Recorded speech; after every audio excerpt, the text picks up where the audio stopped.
স্বাধীনতার ৫৪ বছরে এসেও মুক্তিযোদ্ধার লিস্ট ওনারা ঠিকভাবে করতে পারেন নাই। আজকে ৫৪ বছর পরে ২০০০ থেকে ২৫০০, হাইকোর্ট বলেছে শব্দটা বলা যাবে না, তারপরেও বলছি যে ভুয়া মুক্তিযোদ্ধা, নকল মুক্তিযোদ্ধা পাওয়া যাচ্ছে।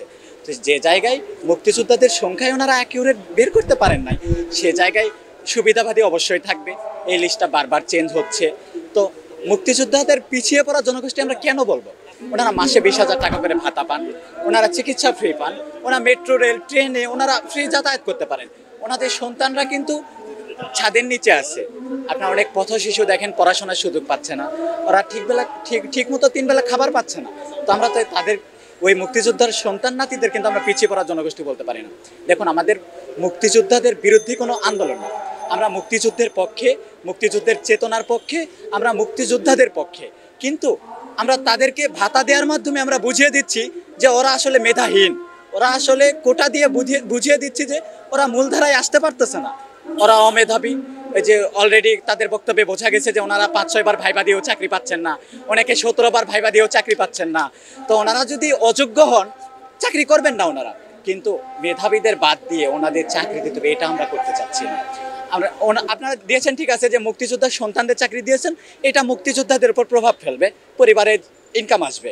কিন্তু মুক্তিযোদ্ধার নাতি, উনি কি দাদার থেকে কি নাতি ওয়ারিশ হয়? তাহলে মুক্তিযোদ্ধার এই যে দাদা নানা যুদ্ধ করে গেছে, এইটার জন্য আমরা নাতি নাতনিদের কেন আমরা সুবিধা দেবো? এটা তুলে দিতে হবে। মূল কথা মেধার ভিত্তিতে।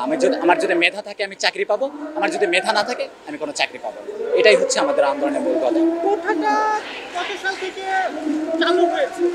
দেখেন, কোটা তো ১৯৭২ সাল থেকে এটা বঙ্গবন্ধু চালু করেছিলেন। সে সময় এটা দরকার ছিল, যুদ্ধ মাত্র শুরু হয়েছে, মানে শেষ হয়েছে, একটা রাষ্ট্র কিন্তু তখন একেবারে খুব খারাপ অবস্থা।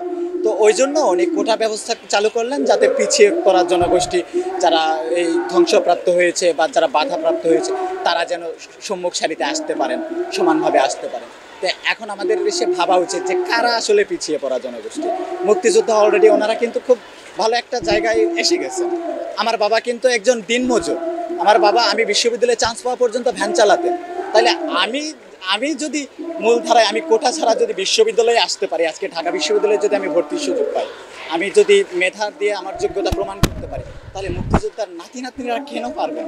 এই অযৌক্তিক কোটা ব্যবস্থা, এটা আমাদের দৃষ্টিতে হচ্ছে বাতিল করতে হবে। যদি রাখার প্রয়োজন হয়, খুব কম সংখ্যক, সর্বোচ্চ 5%। কাদের জন্য? আমার যে ভাইটা প্রতিবন্ধী, আমাদের অনেক বিশ্ববিদ্যালয়ে অনেক ভাই আছেন যারা দৃষ্টি প্রতিবন্ধী, 2 চোখে দেখতে পারেন না। ওনারা হচ্ছে যে শ্রুতি লেখকের মাধ্যমে পড়াশোনা করছেন, অনেক ভাই ঠিকমতো চলাফেরা করতে পারেন না।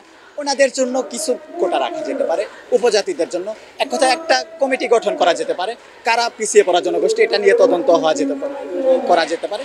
তারপরে যদি প্রয়োজন মনে করে সরকার, তাদের দিতে পারে।